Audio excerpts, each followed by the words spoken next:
अस्सलाम वालेकुम। मेरा नाम डॉक्टर मोहम्मद तारिक है और मैं कंसल्टेंट चाइल्ड स्पेशलिस्ट हूँ। शाम में इधर प्रीमियम इंटरनेशनल हॉस्पिटल G8 मरकज़ में क्लिनिक करता हूँ 4 to 7 डेली, सिर्फ इतवार के दिन के अलावा।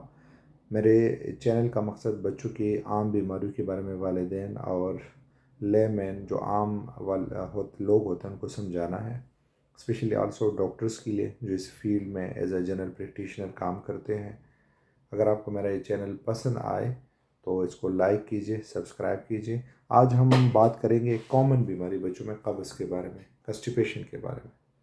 बच्चों में जो कंस्टिपेशन होता है, कब्ज़ होता है, ये 90 to 95% फंक्शनल होता है और 5 to 10% के कॉजेज़ होते हैं।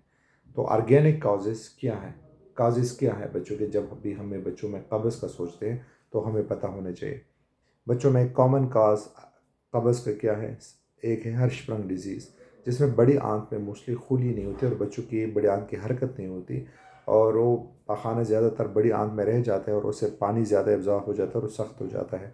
उन बच्चों की पेट्स की सूजन होती है और अक्सर उनके ज़िंदगी के पहले 2 दिनों में वो टाइम पे अपना जो पहला पखाना, जिसको हम मिकुनिम कहते हैं, काला पखाना कहते हैं, वो अपने ज़िंदगी के पहले 2 दिनों में पास भी नहीं कर लेते। जो 99% बच्चे अपने पहले 2 दिन में पास कर लेते हैं। तो उन बच्चों को हर्शप्रंग होता है और उन बच्चों को अगर टाइम पे डायग्नोज नहीं किया जाता, तशखीस नहीं किया जाता, तो इनको हर्शप्रंग से एंटेरोकोलाइटिस हो जाता है और सेप्टिसीमिया हो जाता है, मीन्स जरासीम फैल जाते हैं। दूसरा एक कॉमन काज गंदम की एलर्जी भी है, सीलिक डिजीज़, जिनमें बच्चों में अक्सर कब्ज़ हो जाता है और बच्चे कद के छोटे रह जाते हैं, खून की कमी हो जाती है और पेट की सूजन हो जाती है। इसी तरह और सर्जिकल कॉजेज़ भी हैं, जिस तरह एनल स्टीनोसिस है, एनोरेक्टल मालफॉर्मेशन है।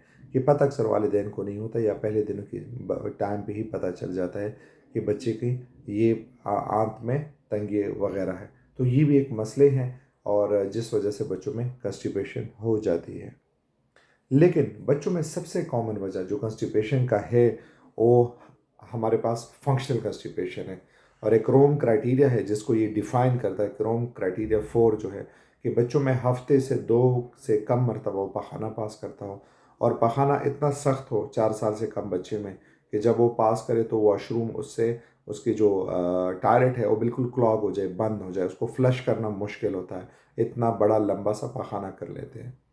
और या बिल्कुल जो ये बकरी और उसके दाने होते हैं उनके पखाने की तरह, उसी तरह छोटे छोटे दानों की हालत में करते हैं।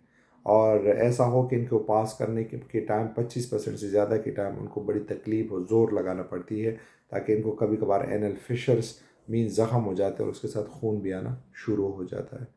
और जब 4 साल से बड़े हो तो इनको अक्सर इनकॉपरीसिस होती है। इनकॉपरीसिस हम इसको कहते हैं कि साइलिंग होती है कि इनका पखाना नीचे सख्त होता है, वो पखाना करते नहीं है, तो ऊपर से जो लिक्विड फॉर्म में होता है ऊपर से आहिस्ता आहिस्ता साइडों से आना शुरू हो जाता है और बच्चे से पखाना इसी तरह शलवार में ही नीचे पास हो जाता है और उनको पता नहीं लगता, तो इसको फीकल साइलिंग कहते हैं।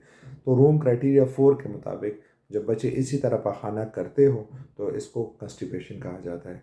और इसकी वजूहात क्या है, सबसे कॉमन वजह क्या है बच्चों में?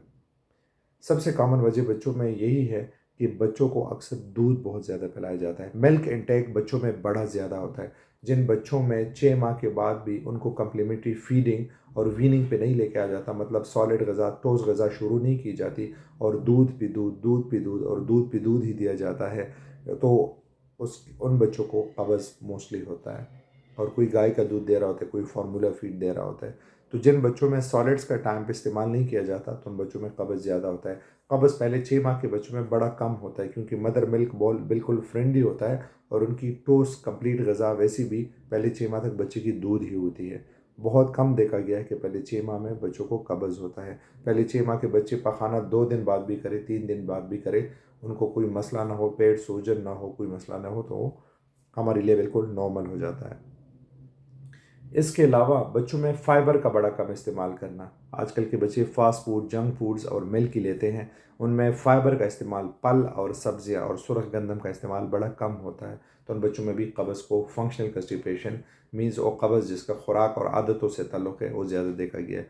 जिन बच्चों के स्ट्रेस ज़्यादा हो, स्कूल में ओवर बर्डन हो, स्कूल के काम का ज़्यादा बोझ हो, घर में टेंशन माहौल हो, तो उन बच्चों में भी ज़्यादा दिया गया है कि उनको भी कब्ज़ होता है। जो बच्चे टाइम पे टॉयलेट ट्रेंड नहीं होते, کہتے ہیں کہ بچہ جب 2 سے 3 سال کا ہو جائے تو ان کو دن میں 2 سے 3 مرتبہ واش روم میں بٹھانا چاہیے 10 to 15 منٹس، اور ان کو ٹوائلٹ ٹریننگ کرنی چاہیے، لیکن اس کے لیے فورس نہیں کرنا چاہیے، ریوارڈ کرنا چاہیے۔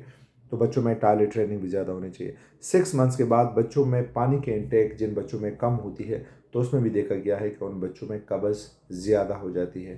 اسی طرح اسکرین ایکسپوجر، جو بچے زیادہ تر موبائل پہ اور ٹی وی پہ لگے رہتے ہیں اور ان میں فزیکل ایکٹیویٹیز وہ بچی نہیں کرتی، کھیلتے وغیرہ کودتی نہیں ہے، تو ان بچوں میں بھی دیکھا گیا ہے کہ قبض زیادہ ہوتا ہے۔ تو یہ کامن سی وجوہات ہے، اور یہ قبض جب 3 سے 6 ماہ تک رہ جاتی ہے تو ہم اس کو کرونک فنکشنل کنسٹیپیشن کہتے ہیں۔ تو ہم کیسے اس کو رکوا سکتے ہیں؟ آلریڈی میں نے تفصیل سے بتائی کہ اگر ہم ان چیزوں کو ایوائڈ کریں، ملک انٹیک ایوائڈ کریں، 6 ماہ کے بعد ملک کو کم کریں، اور باقی سالڈز غذا جلدی سے بڑھائیں بچوں کے بارے میں، اور 2 ڈھائی سال کے بعد ملک کی کوئی ضرورت نہیں ہوتی۔ ہمارے ہاں جو روایات ہے کہ ملک ہی سب کچھ ہے، تو ایسا بالکل نہیں ہے۔ اسی طرح پانی کے انٹیک زیادہ ہو، فائبر رچ ڈائٹ ہو، فزیکل ایکٹیویٹیز ہو، اسی وجہ سے یہ فنکشنل کنسٹیپیشن وغیرہ اور ٹوائلٹ ٹریننگ ہو، تو یہ چیزیں بڑی امپورٹنٹ سمجھی جاتی ہے۔ اور اگر کوئی آرگینک کاز ہو، کوئی وجہ ہو، جس طرح میں نے بتایا کہ گندم کی الرجی ہو، ہرشپرنگ ڈیزیز ہو، کوئی اینل سٹینوسس ہو، کوئی بھی کاز ہو، تو اس کو ٹائم پہ رول آؤٹ کرنا چاہیے۔ ٹریٹمنٹ کیا ہے؟ اگر ایک بچے کو فنکشنل کنسٹیپیشن ہو تو اس کا علاج کیا ہے؟ اگر کوئی سرجیکل کاز ہو تو اس کی تو اسی وقت ہی آپریشن اور اس کی طرف بڑھنا چاہیے، لیکن اگر فنکشنل کاز ہے تو ہم کیسے اپروچ کرتے ہیں؟ ہم ماں باپ کو آلریڈی ان چیزوں کے بارے میں بتا دیتے ہیں۔ ان کے لیے فرسٹ لائن پولی ایتھائلین گلائکول ہے، جو موو کال کے نام سے ساشے آتی ہے، جو ایک ساشے 3 ٹائم سے شروع ہو کے ہم 8 سے لے کے 12 ساشے تک جا سکتے ہیں۔ اسی طرح اگر ڈیس انفیکشن ہو، ایمرجنسی میں بچے 5 6 7 دن سے پخانہ پاس نہیں کیا ہو، اور آپ پیٹ پہ ہاتھ ڈالیں اور آپ کو محسوس ہوتا ہے کہ پخانہ پڑا ہے، ٹھیک ہے، اور بالکل نہیں پاس کر رہا، تو آپ ڈس انفیکشن آپ اسٹول بھی کروا سکتے ہیں، اینیما کے تھرو یا گلیسرین سپوزیٹریز کے تھرو کروا سکتے ہیں۔ اور ان بچوں کو مینٹیننس میں ہم لیکٹولوز دے دیتے ہیں، اور فائبر رچ ڈائٹ ایڈوائز کر لیتے ہیں، زیادہ پانی کے انٹیک ایڈوائز کرتے ہیں، اور پولی ایتھائلین گلائکول کو مینٹیننس پہ ڈال لیتے ہیں۔ تو ان بچوں کو 3 to 6 months کی ٹریٹمنٹ دیتے ہیں، اور ان سے کنسٹیپیشن بہت زیادہ بہتر ہو جاتی ہے۔ اور اگر پھر بھی بہتر نہیں ہوئی، اسٹڈیز میں دیکھا گیا ہے کہ تقریباً 25 سے 40% بچوں میں پھر بھی قبض بہتر نہیں ہوتی، اور یہ ایک مکمل ان کے لیے ایک بڑا مشکل مسئلہ ہوتا ہے، اور یہ جاری رہتا ہے۔ تو ہمیں فائبر رچ ڈائٹ کو فروغ دینا چاہیے، اور ملک انٹیک کو ڈسکریج کرنا چاہیے، اسپیشلی بڑے بچوں میں۔ تو اس سے ہم فنکشنل کنسٹیپیشن پہ قابو پا سکتے ہیں۔ اگر پھر بھی آپ کا کوئی سوال ہو تو آپ کمنٹ سیکشن میں پوچھ سکتے ہیں۔